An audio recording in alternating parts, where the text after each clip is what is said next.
Exam hall కి కూడా వెళ్ళాక బేసిక్ గా మనం ఎక్కువగా వినే కంప్లైంట్ ఏంటంటే వెళ్ళాక మాకు ఆ స్ట్రెస్ కి చదువుకున్న ఆన్సర్స్ గుర్తురాలేదు అని కంప్లైంట్ ఎక్కువగా వింటూ ఉంటాం కదా, అట్లాంటప్పుడు ఏం చేయాలి?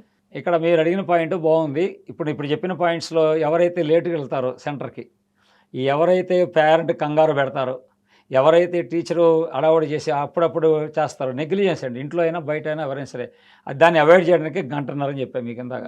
దానిలో 50% ఎప్పుడైతే ఆ ఎగ్జామ్ హాలు మెయిన్ గేట్ లోపలికి వెళ్తారో 50% పోతుంది. ఎగ్జామ్ హాల్లో కూర్చున్న తర్వాత ఇన్విజిలేటర్ గారు వస్తారు. ఆ ఇన్విజిలేటర్ గారు ఫస్ట్ మనకి ఓఎంఆర్ షీట్ ఇస్తారు.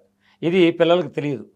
ఇప్పుడు నేను చెప్పేది ఏంటంటే, ఓఎంఆర్ షీట్ని మీ స్కూళ్ళల్లో ఒక రఫ్ కాపీ తీసుకొని నెట్లోంచి డౌన్లోడ్ చేసుకొని ఎలా పూర్తి చేయాలి, ఎలా రాయాలి అని చూడండి. కాబట్టి ఆ ఓఎంఆర్ షీట్ అనేది జస్ట్ ఒక 10 నిమిషాల్లో కంప్లీట్ అవుతుందండి. ఆ పావు గంటలో ఎప్పుడైతే కంప్లీట్ చేపిస్తారు, దగ్గర ఉంటారు 24 మందికి ఇన్విజిలేటర్ దగ్గరుండి అన్నీ చేపిస్తారు. మీరు కంగారు పడి అక్కడ ఏం రాయొద్దు, తప్పులు పడి ఒక నెంబర్కి ఇంకో నెంబర్ రాయటము అంటే మీరు టెన్షన్ పడకుండా కూల్గా ఉండి ఆ ఇన్విజిలేటర్ గారు ఏం చెప్తారో ఇన్స్ట్రక్షన్స్ని తూచా తప్పకుండా ఫాలో అవ్వండి. సెకండ్ థింగ్, బై మిస్టేక్ ఏది చేశారు వాళ్ళకి పిలవండి, చెప్పండి. మరి మన జనరల్గా పిల్లలు ఏం చేస్తారు, పక్క వాళ్ళు మాట్లాడుకుంటారు. ఇలా మాట్లాడుకోకుండా ఎగ్జామ్ హాల్లో కూర్చున్న తర్వాత సార్ ఈ చిన్న మిస్టేక్ జరిగింది సార్ అంటే వాళ్ళు మీకు ఈ రెమెడీ చెప్తారు, పరిష్కారం. అలాగే మీరు ఏదైనా చిన్న మిస్టేక్స్ మీరు చేస్తే ఇన్విజిలేటర్ ఇస్ ద ఫైనల్ అండి. ఇన్విజిలేటర్ గారు చెప్పినది ఇన్స్ట్రక్షన్ ఫాలో అవ్వండి.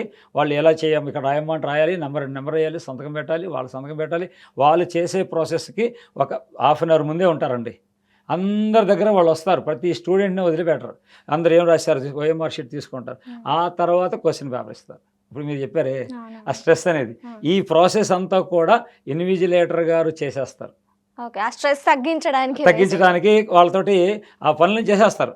మీరు సొంత పెత్తనం చేయొద్దు.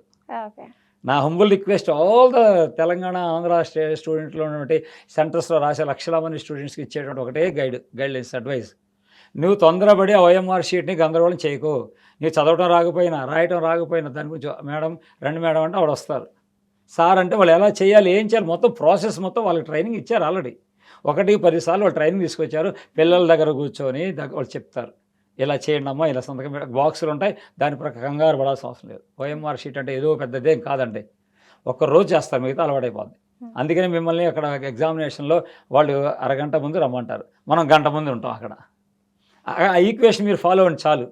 ఎప్పుడైతే ఫాలో అవుతారో క్వశ్చన్ పేపర్, ఇంకొకటి అండి చిన్న పాయింట్ చెప్తా, ఎవరైతే క్వశ్చన్ పేపర్ వస్తుందో, ఎవరైతే క్వశ్చన్ పేపర్ తీసుకుంటారో ఇమ్మీడియట్గా ఆన్సర్స్ రాయకూడదు.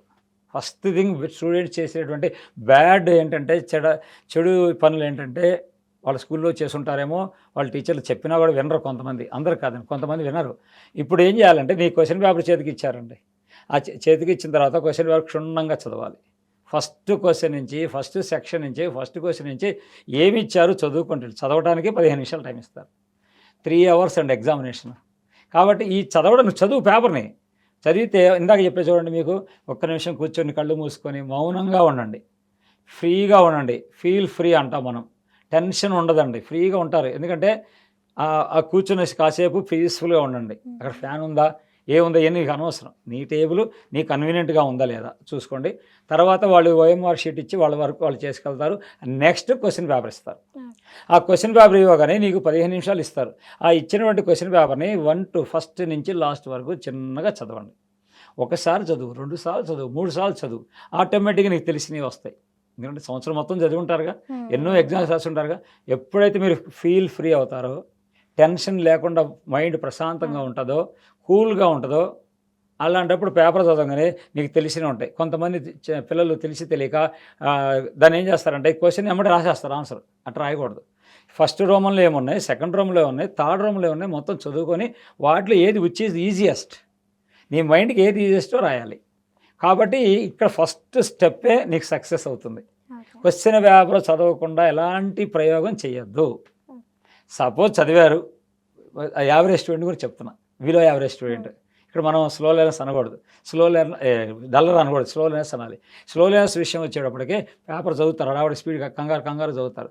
చదివినప్పుడు నీకేం వచ్చు అది రాయి అంతే.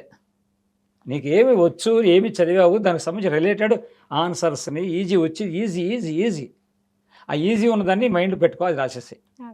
అలా రాసేస్తే ఫస్ట్ థింగ్ అన్నీ అయిపోతాయి. కొన్ని మిగులుతాయి, సహజం కామన్, అన్ని స్టూడెంట్స్ అన్ని కోసం రాయలేకపోవచ్చు. దానికి కంగారు పడక్కర్లా. దాని చివరి అటెంప్ట్ ఉంటుంది. ఆ చివరి లాస్ట్ 5 minutes వార్నింగ్ బెల్ ఇస్తారండి. ఆ వార్నింగ్ బెల్ ఇచ్చేటప్పుడు ఏం చేస్తారంటే అప్పుడు నువ్వు పేపర్ మళ్ళీ రివైజ్ చేయి. పిల్లలు చేయాల్సింది, ఎందుకంటే ఎవరైతే పేపర్ని ఏమైతే రాసామో క్వశ్చన్ పేపర్ దగ్గర పెట్టుకో, ఆన్సర్ పేపర్ దగ్గర పెట్టుకో. బుక్లెట్స్ ఇస్తున్నారు, బుక్లెట్స్ పిన్ చేసి ఇస్తారు, 24 pages ఉంటుంది. ఒకప్పుడు వైట్ పేపర్లు ఇస్తున్నారు, కొన్ని స్కూల్లో ఇప్పటికి కూడా వైట్ పేపర్స్ రూల్ పేపర్లు ఇస్తున్నారు ఎగ్జామినేషన్కి. కానీ మీరు బుక్లెట్ని ప్రాక్టీస్ చేయించండి my dear teachers and school managements. బుక్లెట్ని రఫ్ కాపీ తెప్పిస్తే బయట అమ్ముతారు, అది తెచ్చి పిల్లవాడికి చూపించండి. ఆ బుక్లెట్ చూస్తే ఇలా రాయాలమ్మా, ఇలా రూల్స్ ఉంటాయమ్మా, ఇలా చేయాలమ్మా అని చెప్పి వాళ్ళకి మీరు కొంచెం గైడెన్స్ పేరెంట్స్ కూడా చేయొచ్చు. కాబట్టి ఆ బుక్లెట్ని తీసుకొని దానిలో ఆన్సర్స్ అన్నీ ఉంటాయి. కాబట్టి మీరందరూ కూడా ఆన్సర్స్ ఈ క్వశ్చన్ పేపర్ దగ్గర పెట్టుకోండి, పెన్సిల్ తీసుకొని టిక్ పెట్టుకో, ఏమి రాసావు ఏమి రాయలేదో. అప్పుడు ఫైనల్గా ఒక లాస్ట్ 10 minutes 15 minutes ఉంటుంది. చాలామంది పిల్లలు చేసే పొరపాటు ఏంటంటే ఎగ్జామ్ అయిపోయిందని చెప్పి అడవాడిగా బయటకు వస్తారు. వాడు వార్నింగ్ బెల్ ఇచ్చినా కూడా రాకూడదు. లాస్ట్ లాంగ్ బెల్ ఉంటుంది, ఆ లాంగ్ బెల్ వరకు కూర్చొని చూసుకోండి, చేయండి, చదవండి. మళ్ళీ మర్చిపోయిన గుర్తొస్తాయి. మర్చిపోవడం అనేది కామన్ అండి పిల్లలకి, మర్చిపోకుండా ఎవరు ఉండరు. కానీ నువ్వు రివైజ్ చేసుకోవాలి, నువ్వు చెప్పుకొని ఆలోచించుకుంటూ ఉంటే వస్తూ ఉంటాయి. అది